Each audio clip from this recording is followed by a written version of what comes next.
Well, it is 10 o'clock even on my time, so I will call the meeting to order.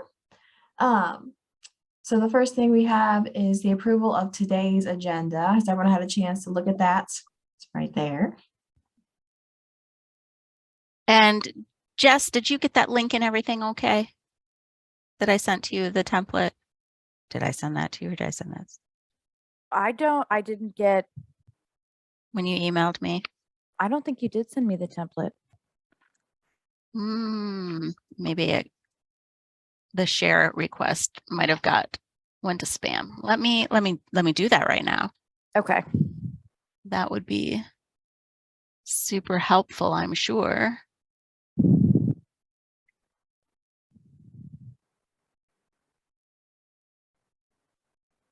Well, can we have someone to approve the minutes?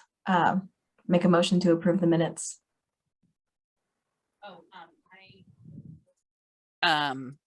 In the under subcommittee reports number 3, if we can change that, updating the circulation training manual. Oh.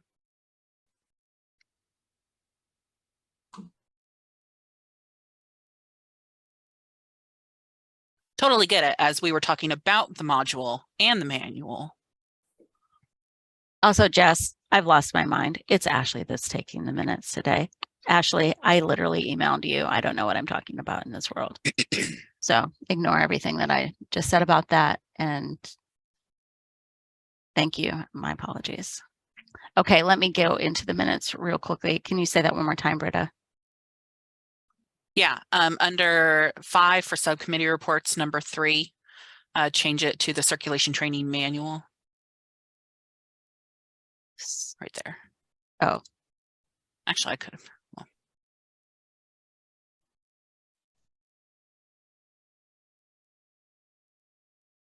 Okay. Anything else?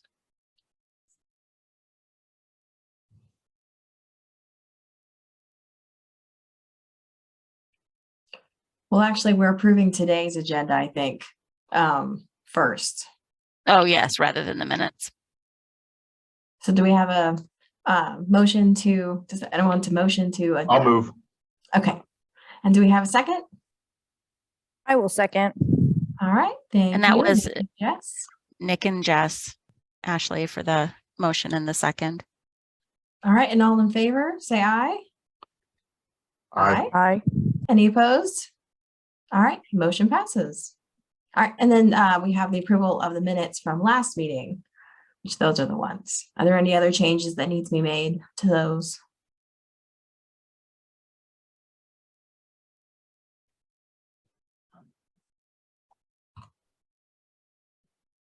All right. If not, do we have a motion to accept the meeting minutes from our last meeting? I'll motion, Jess. All right. Do we have a motion? Do we have a second? Austin, you should be able to approve things. Mm-hmm. I'll second, Andrea. All right. Thank you. We have a motion and a second. All who approve, say aye. Aye. All right. Any opposed? All right. Well, the motion passes. Great. And Thank Austin, you are a full-blown member too, so you can vote. One of us. Yeah, except for you and I can't vote. Well, right. All right. So One of first we them. have the Indiana State Library report. I'll let you guys take it away. Yeah, so I did want to go over the staff permission group review. We haven't spent a whole lot of time on that. Porter County is essentially piloting well,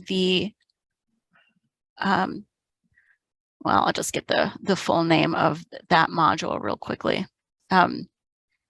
We put together a modular permission group because to kind of bridge the gap between Circ 1 and local administration, because local administration permission is so vast in its power to configure how a library system works. Circ 1 is pretty powerful in terms of circulation things, but for managing a desk or a branch, it really is not powerful enough. And so we're working on this. It's if you are looking in the patron editor, the user editor, and you are going through those permission groups, it's under supplement modules, and it's called the non-admin management permission group. And it is not very big at this point. The only additional things that it has in it are the ability to merge patrons in the library system and then to a register workstation. There are probably a few more things that could be added to it. And if it's something that your library is interested in using, this is something that a local admin can apply to another staff person's account, with the exception of Cat 1, but all the others. So if you're interested in using that in your library system, go for it. I mean, it's available to you. And if you have feedback on that, I'd love to hear about that. If there are some additional permissions that perhaps we could build that out just a little bit more. But if not, maybe that is exactly the way it should be. Question from Inge: is there any follow-up you're waiting for from us at this time? I'm under the assumption that no news is good news, which is not always the best assumption to work under. But I know that we are all busy, and if there was a particular pinch point in there, we would hear it, or you would hear it. So if there is, let me know, and we will go forward. Again, kind of under the same assumption that no news is good news generally, which of course I do know is not 100% accurate. But that also speaks to maybe your library working more as expected and more efficiently. So I don't know. I'll wait to hear from you, and I encourage other libraries to check it out. Yeah, I mean, it's a convenient assumption to make more than anything. So I'm going to go with it until I hear differently, but I am waiting to hear differently, I guess is a good way to say that. In terms of the Evergreen Indiana promotional campaign, we talked about a style guide, which is something that we're going to move forward with. There has been zero time, however, to work on that recently. I'm hoping that that time will show itself. If not, it will become a priority pretty soon. I would say probably February, as soon as we can get through the bulk of the statistical reporting season for the annual report. And then hopefully also some work that will be going on with Library IQ. I do not have Library IQ on here as a specific topic, but that is something worth noting from the executive committee. There is an open electronic ballot that is going on right now to vote whether or not to release reserve funds from Evergreen Indiana's checking account to pay for the first year implementation, or for the implementation and then the first year subscription to Library IQ for the entire consortium. We're very optimistic that that's going to pass. There has been about 4 months of work that have gone into education and investigation and all sorts of things. And some of you have been involved in that, and thank you for your work. I'm very excited about the possibility it's going to provide quick views at everything from your collection to your circulation to your patron demographics, and help make some educated decisions based on real data. And also from a personal professional standpoint, it will allow me to have a good overview of the consortium as well in terms of that, and to provide some pretty quick glimpses into what the Evergreen Indiana Consortium is doing in the state of Indiana. From the cataloging committee, there's been there's always a ton of work with the cataloging committee. The thing that comes to mind right now is that there has been a very in-depth discussion about the legal considerations for the cover art uploader, and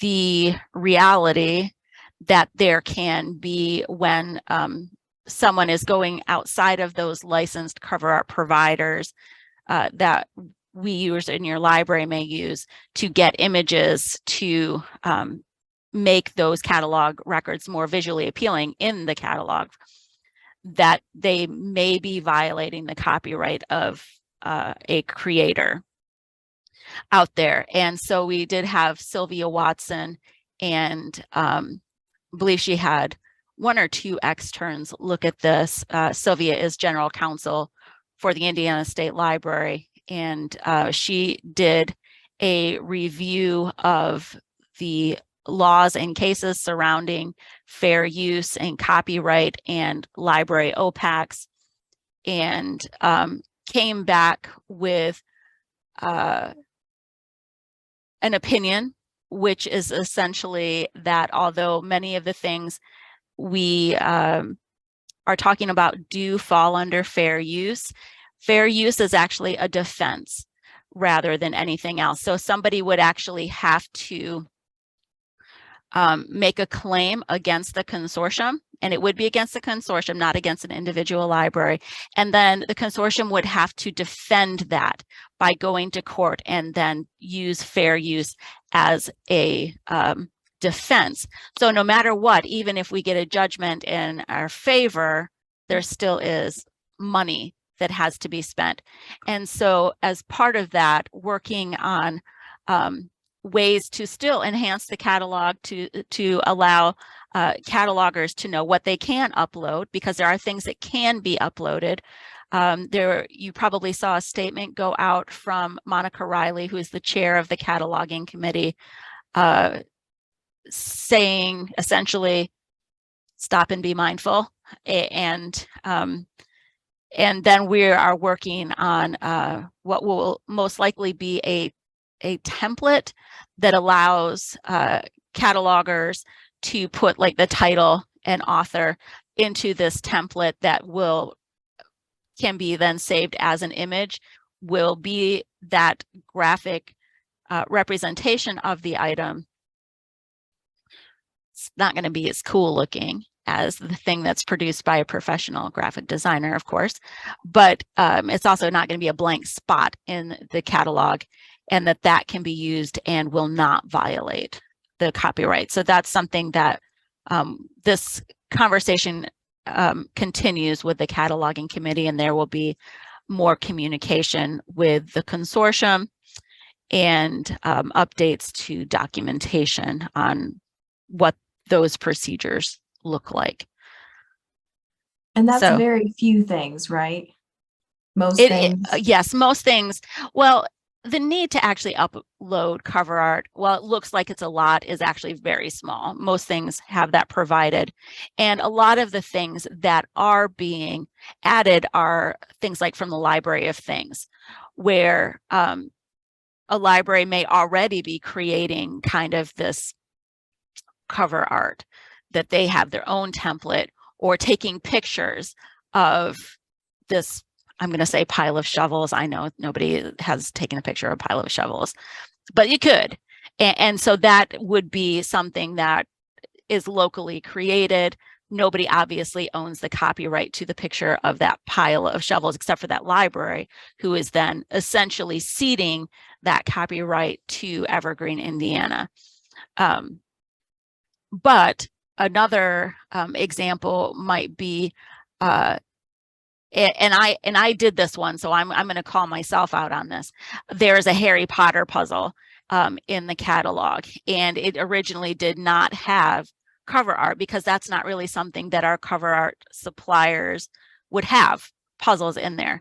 And so I went out and I found a picture of the lid of that puzzle, downloaded it, and then uploaded it via the cover art uploader. Looks super cool. That is the thing. And yet that producer of that puzzle could come back and have a claim against Evergreen, Indiana. Okay, so the other thing to say about this is, first of all, there have not been any claims against OPACs. Like none. For this type of thing. There have been for some other like Open Library, I believe, was one where there was some legal aspects, and then of course things like Hadi Trust. We get into big copyright conversations about that. But we want to be proactive rather than reactive. It would be pretty terrible to be that first one, and there will be a first one. There always is, but to be that first one that has to spend thousands of dollars litigating a fair use claim for something in our OPAC. So there's that. Yep. Don't want that. No, no. All But right. there is not much danger right now. We just, again, want to be proactive about that. Mhm. And I did also kind of mention that my priorities right now are to get through Cat 1 and local admin recertifications to make sure that everybody's expiration dates are good based on the training that they've done, then to get LEUs out for that. But the real priorities for me are end of year statistics for the LAR1. And I'm going to be doing a dry run of those reports in the next few days. And I will have pre-fills. Well, this is worth me backing up to say this. Angela Fox is going to be emailing directors and people responsible for the annual report in the next few days to say that the portal is open. For Evergreen, Indiana libraries, I would encourage you to be mindful that there are going to be things that are filled in on your behalf, specifically related to CERC's transactions, because that's something that we do as a pre-fill for your libraries. In the past, we have also done overdrive statistics for the EIDC as a pre-fill. I'm not entirely sure how that's going to work this year because of the transition to the Indiana Digital Library. So in the next couple of days, I'm going to look at that a little bit more. And the documentation I have from Angela as well about those pre-fills.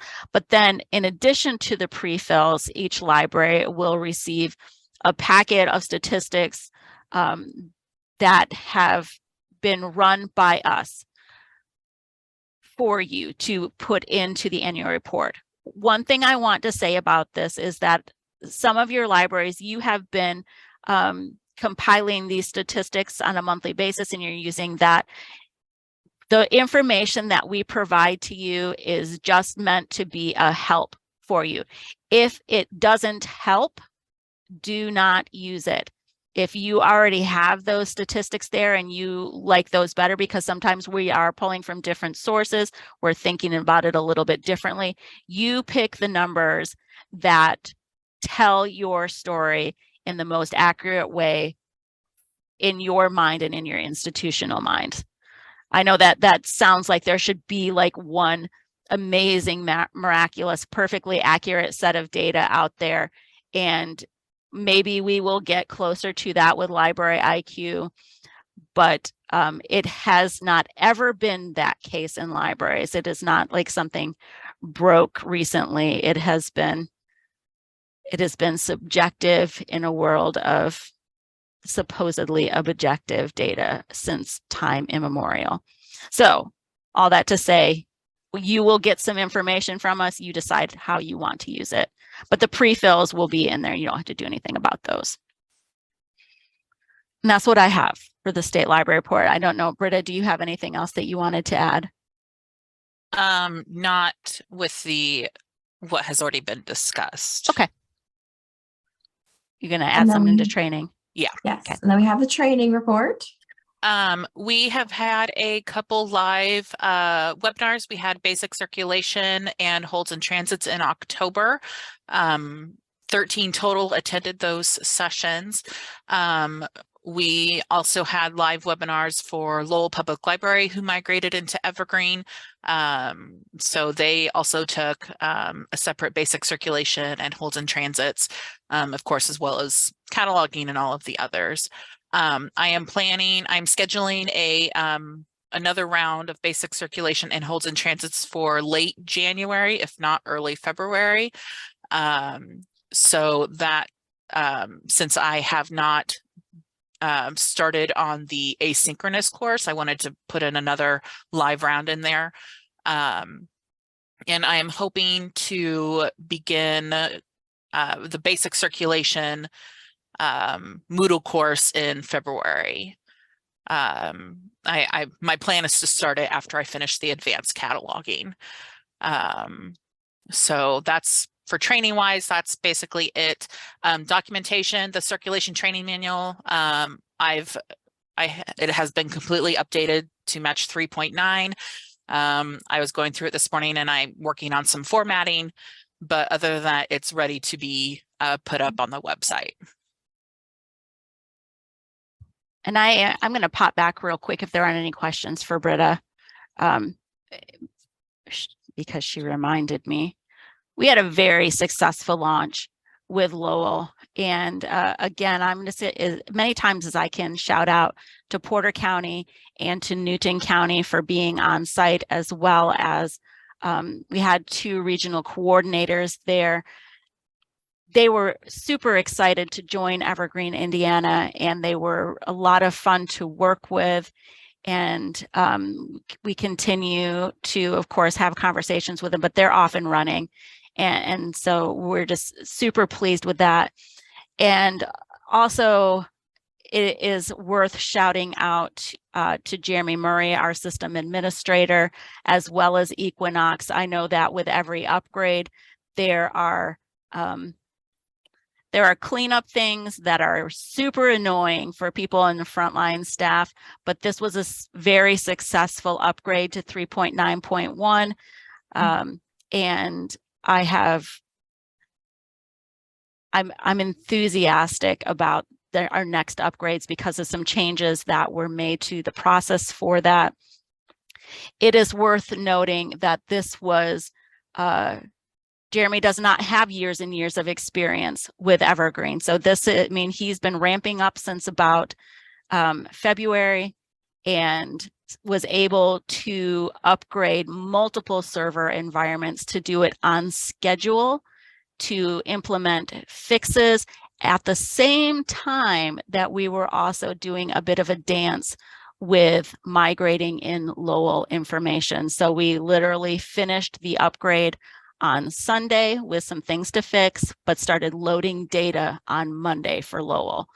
So it was amazing. And I think it's worth having that recorded and said publicly how well that went. Britta also did an amazing job with training both Lowell, and then we also had multiple sessions about new features, and then also the regional user groups. We talked more about that and got to meet with about 100, just north of 100 Evergreeners around the state. So that was a really positive experience as well.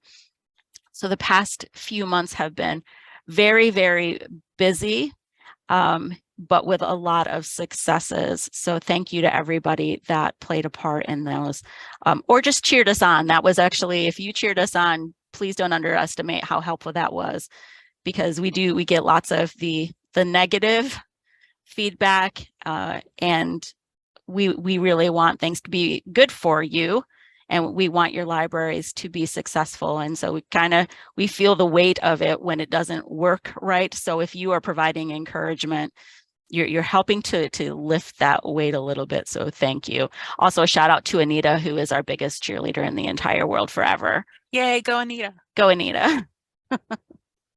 Okay, and that's all I have to say then. And that's all I had as well for training. Okay, great.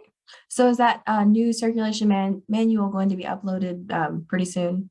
Yeah, we can just change the link on the website and it's ready to go. All right, great. Well, then we had the unfinished business of the circulation policy, lost materials. And then did everybody see the email that went out with the rewrite?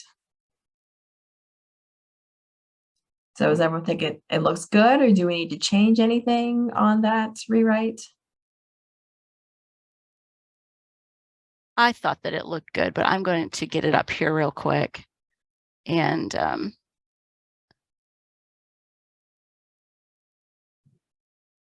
by real quick, I mean that I'm going to click on the wrong thing. Jess, do you happen to have that link to your rewrite? Yes. Do you want me to share it with you? I mean, if you could just put it into chat, that would be fine. Okay.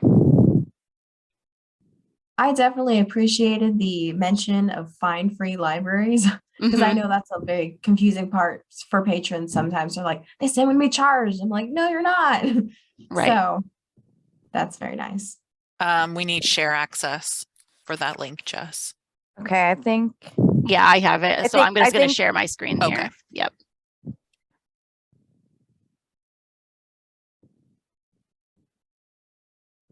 I thought that it was very good as I was reading through, and I also, like Julie, appreciated the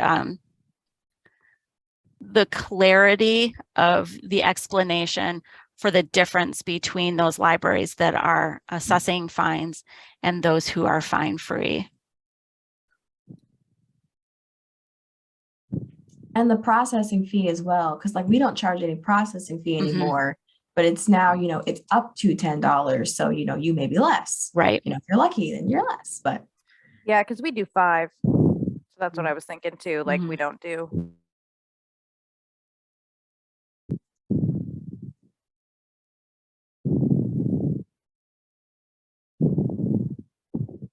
well, if there aren't any other comments, do we vote to approve this, or do we just approve it, or?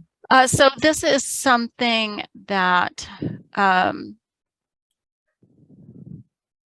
I believe that we vote to approve it, and then it goes to the executive committee because it's policy. Okay. So this would essentially be a vote to approve and recommend it. Okay.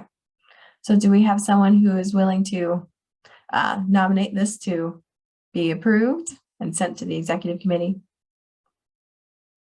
Or make a motion, sorry. I will make a motion. All right, thank you, Austin. Do we have a second? I'll second. All right, thank you, Nick. All right, we have a motion and a second. All who approve, say aye. Aye. Aye. All right, any opposed? All right, motion passes. Great. We'll send that off to the executive committee, and they're meeting in February? In February. Okay. Yep. And I'll get that on the agenda actually right after this meeting. Great. Scoot that out of the way. And thank you, Jess, again for rewriting that, because that is very nice. All right, and then we have a new business. So the first one is self-registration, expiration, interval documentation. We have not had the chance. Britta, is this fair to say we have not had the chance to write this? Yeah, I have no idea what this is. Okay, yeah. It has to do with the default self-registration expiration interval is 7 days in the library settings editor. But there are libraries that are using this interface for different projects, and they need a little bit more time before those those temporary patron records that are created when they use this before they're purged from the system. So there is the ability for libraries to go in and change that interval in the library settings editor, but there isn't any documentation explaining how to do that. And so that needs to be written, but it has not been written yet. So Got it. I would say we table this because it does need to be done, but it's not. I'll put it on the list. Okay. Sounds good. We'll save that for next meeting then. So then the next thing there in B is circulation procedures 3.9 updates. So this is a new feature in Evergreen 3.9, and it is not something that Evergreen Indiana has done. And I think that we have discussed it in the past because other Evergreen consortium have done this and kind of indicated that we didn't want to for a variety of reasons. But there are libraries that keep a photo representation of their patron to go along as kind of an identification. So what this feature allows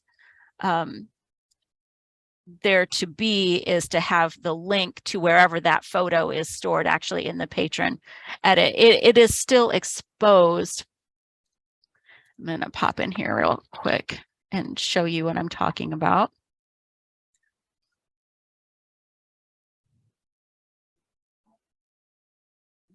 Oh, I love that I completely not searching at all very well. Michaela's not a real person, so I don't feel bad about exposing this. So we have this field down here for the photo URL. The question being, because we don't have, first of all, we don't have any libraries doing this and nobody has expressed interest in doing it. Do we want to hide this actual field to make it less confusing? I will say I have not heard from one library saying that it was confusing. They just skip over things that aren't pertinent.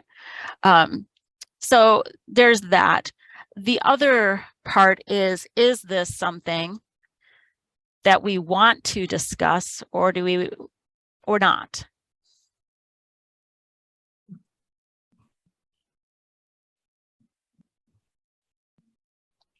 I'm a big fan of not discussing it if nobody wants to, but it is expanded functionality that may interest somebody. Yeah, it looks like more trouble than it's worth to me personally. And unless anybody has really expressed interest in it, I think it's worthwhile to just kind of ignore. And by ignore, you mean just leave it as it is and not like fuss with it at all, or to actually hide it from the interface? I might go so far as to hide it.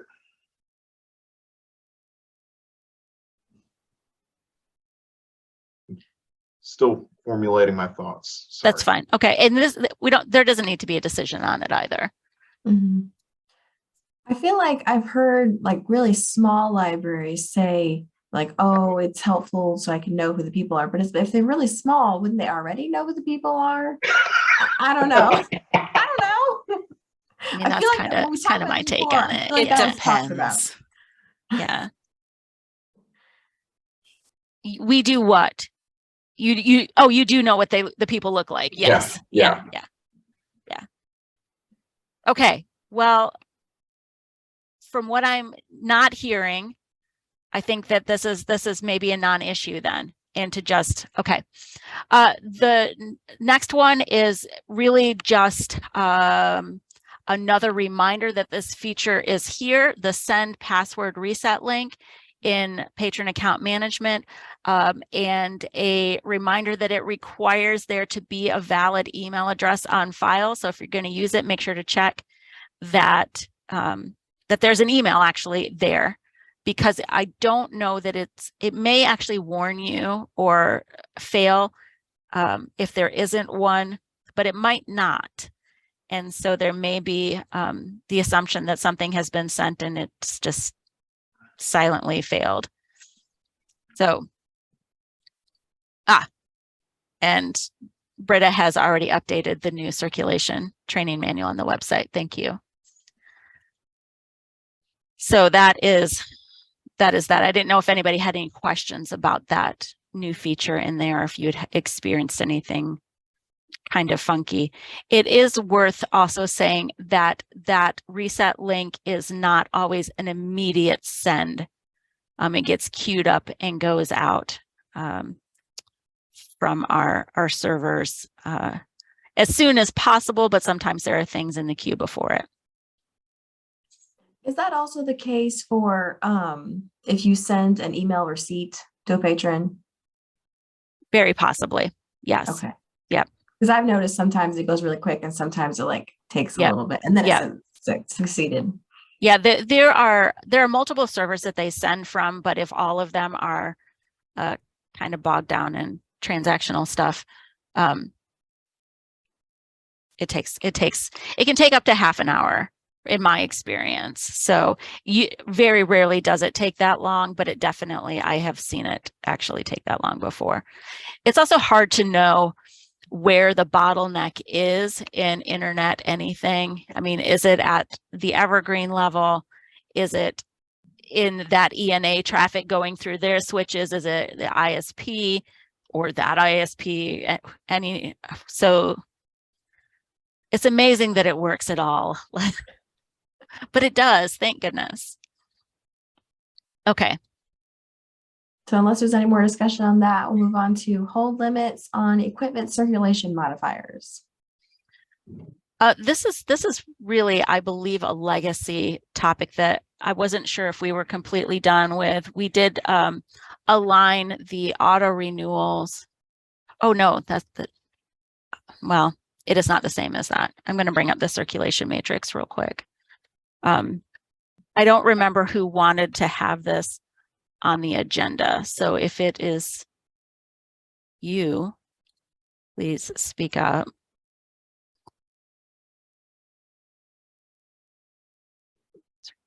Does this have to do, I'm sorry, this is Inga, I'm not No, on the committee. that's okay. Did this have to do with wanting to sort of, what am I trying to say, normalize some of the keys that renew versus auto? What I'm remembering is that there was like one or two little things that were able to be renewed but didn't auto renew. Right, it and was we did simply- normalize those. Okay, Yeah. I didn't know if this was related to that or not. Well, and that's what I was thinking as well, but now I'm thinking it has to do with the hold limits Okay. on those things. But I don't remember who wanted to. I vaguely remember this conversation. Mhm. That doesn't help the current situation, but I think it was a library. They I'll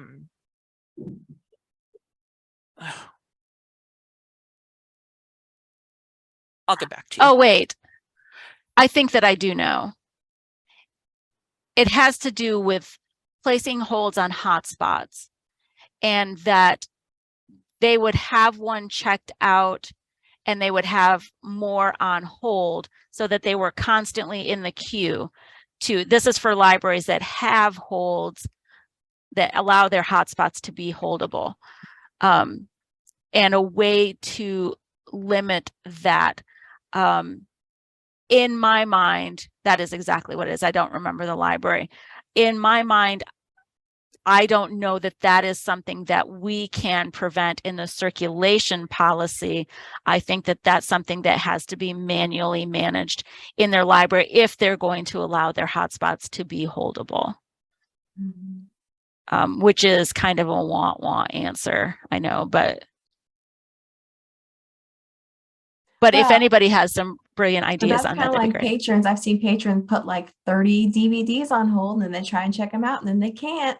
Right. They're like, what's going on? I'm like, well, you can only check out 10 DVDs at a time. They're like, I put these on hold. It's like, well, Right. sorry. So I'm wondering. I feel like, wasn't there a help desk, maybe a help desk ticket about it, or something to do with equipment? So I think that more investigation needs to be done on if we can limit the numbers of holds that can be placed on a specific circulation modifier and not, and then should we actually do that or not? Anita?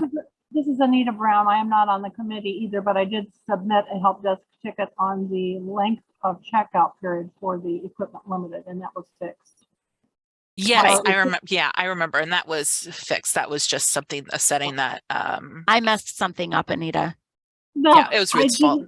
Yeah. That's not why I brought this up, but if that No, I know, but it was though. if that's the help desk ticket you're thinking about, that has been fixed. No, It's possible that's what I was thinking about. But who knows, really? yeah, I know specifically this has to do with hotspots in a library that somebody is checking out and then also has them on hold. And so they're just, this one individual or this group of individuals are just cycling through them. On a philosophical level, I'm not sure that it matters. I mean, isn't that kind of the point? Even if it's one person that's continuing to check it out, other people can place holds too and kind of knock them out of the queue. But all that to say, still, I need to do some investigation on if that is possible, because it may, like the scenario that Julie is describing, they may have these things on the hold shelf and they can't check them out because they've already reached their limits. So is it worth thinking about having limits on the number of holds so that they can even be checked out? But I think that there are arguments to be made to not limit that as well. So, and these are our power users for sure, which I think at times we need to be careful to remember that we see them most often and they do all this. And there are a bunch of other library patrons that are just going along and getting along, and it's not. So, okay, well, if nobody has any more to say about that, I think we that, can go on to the next meeting / locations. yeah, do you want to do that now or do you want to skip to E and then come back? I don't know why I put these in Let's skip order. to that one because that one was actually posed to me, and so I put that on the agenda. So this is from the Jackson County Public Library. They say that they use Lucky Day circulation modifier for DVDs, and they have an R-rated new DVD that they want to put in Lucky Day, but there's no restriction for R-rated materials for Lucky Day. There's no Lucky Day DVD R-rated materials. And she didn't know if that was a thing we were interested in doing or not. I feel like it's very specific with Lucky Day, DVD, and R-rated. Lots of stuff going on. So I'm curious what they're using for their Lucky Day. DVD new? But Because DVD, yeah. Because there isn't actually a specific Lucky Day circulation modifier. No. They just say they use Lucky Day circ mod for DVD. So I guess it's 2 weeks, like all the rest of them.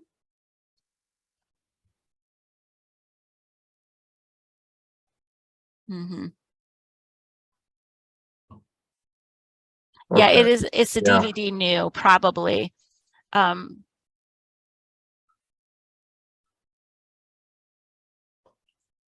may have to have a conversation with them because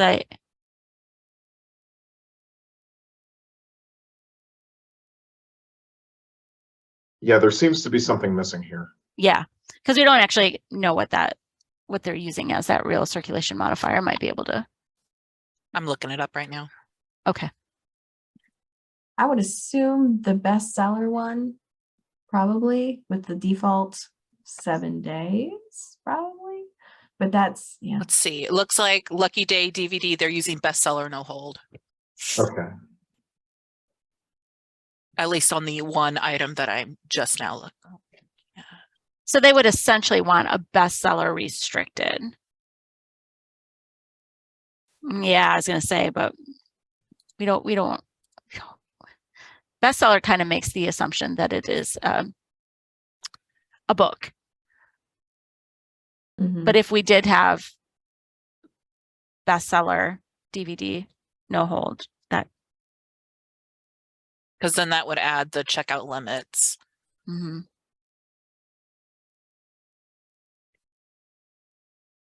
But do we want to make another circulation modifier? I feel like we have a lot. We Yeah, do. I'm inclined to say no. Yeah.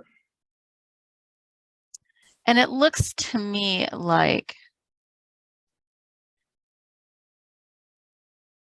I mean, depending on how long they're wanting to circulate.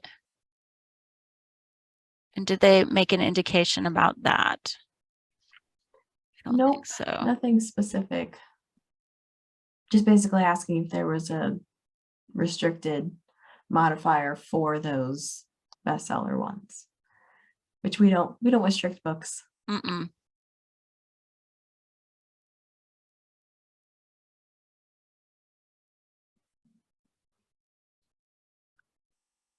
And she didn't seem like she'd be heartbroken if we said no. Okay, great. So I Good. think it's okay.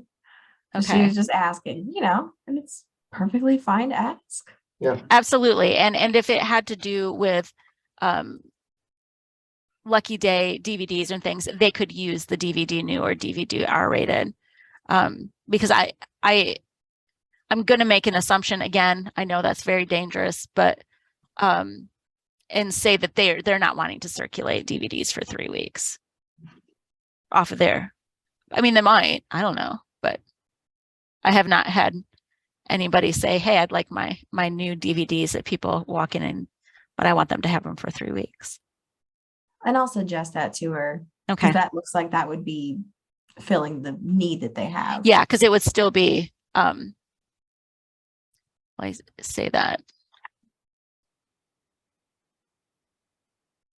Oh, I take that back. Maybe we do need to have. That's what she's looking for, is a no holds for that. They're using bestseller. Are they allowing patrons to check out more than 10 at a time? That would be a manual thing that they'd Mhm. have to do at the desk. Yeah. And that would be okay if they are doing that too, because it's their local collection. They're not like overriding some other libraries' behavior because it's on their Lucky Day shelf. They're not going to be putting something from your library on their, like, I don't think. Now I can envision that actually happening. Oh, look, this came in. I'm gonna override the transits on this and throw it on Lucky Day. Just kidding. Don't anybody do that. It's nefarious. Well, Julie, if you don't mind to kind of kick it back to them and see, and then if they do want to move forward, I think that, I mean, we have added circulation modifiers. It's not the end of the world to do that, but we don't want to do so unnecessarily if we can avoid it.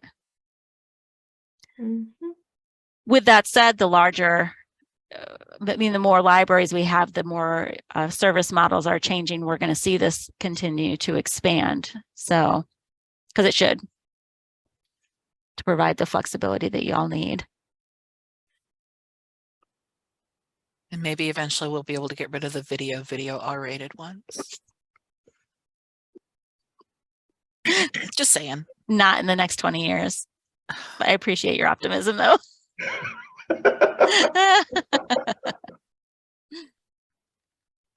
I know where they are, and I'm not saying a word.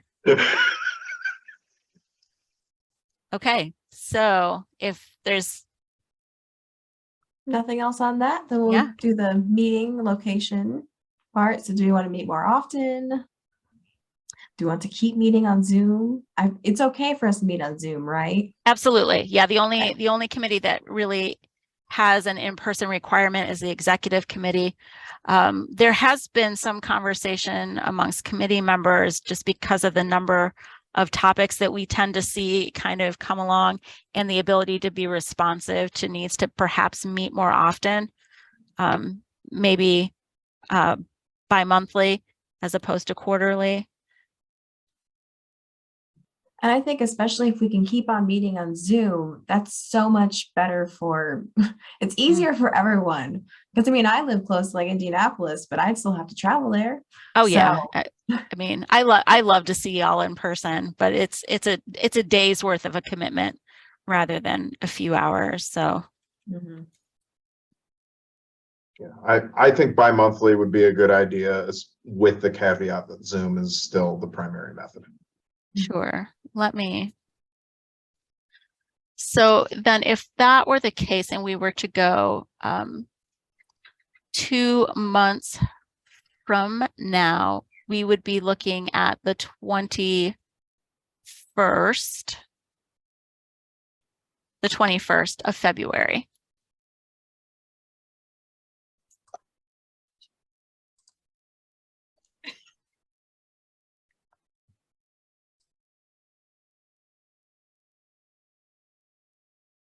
It's open for me. It's Works open for me. Yeah. All works right. For me. So I will, if that works, and y'all vote on it, then I will update that and get some new calendar invites out to you. And we'll go to bi-monthly. Keeping in mind that that can change in the future if we find that it needs to, because we do have the flexibility to do that. Mhm.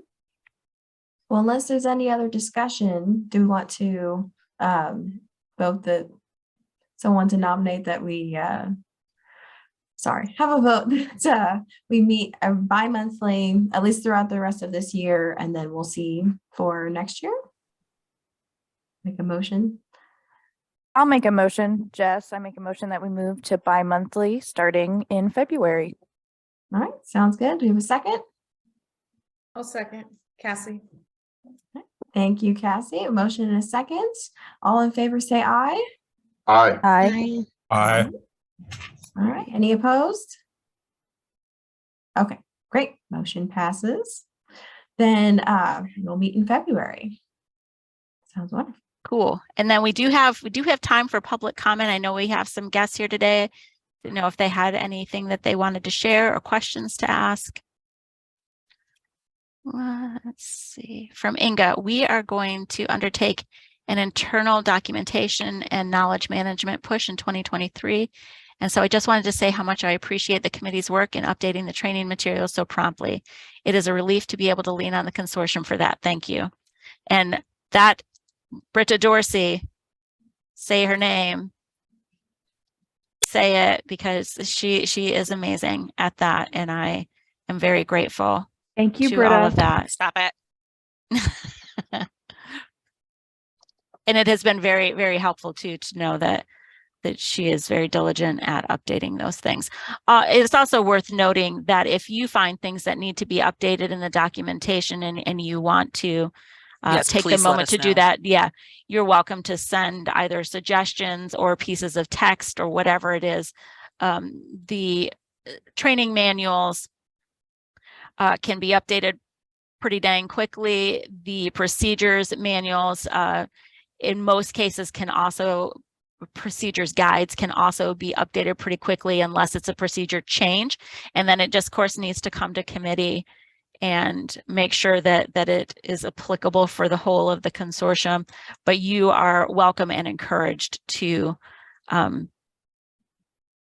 provide any updates that you have the time and the tenacity to do. We appreciate that work as well. And it's always beneficial for me to have more eyes on the documentation, because there's likely something that I may have missed or mistyped. So the more people knowledgeable about maybe how something works and it's not written correctly, I'm grateful for. Oh, Anita, I hope your next year Yay, also gets Anita. better too. Yeah. Okay, well, before we go, my comment is going to be thank you to everybody that has served on the committee this year. You guys really have been a boon in, using Anita's word, a bit of a troubled year. And I appreciate everything that you've done. I hope your holidays, if they are ongoing or upcoming, are great. All right, and their next meeting will be changing that to February 21st at 9 a.m. Central and 10 Eastern on Zoom. Yes. Yay. Okay. Great. All right, so if someone to make a motion to close the meeting. End the meeting. Why not? I'll go ahead and move, Jess. All right, thank you, Jess. We have a second. I'll second. All right, thank you, Nick. All right, we have a first and a second. All in favor say aye. Aye. Aye. All right, any opposed? Okay, thank you. We'll see everyone in February. Thank you, everyone.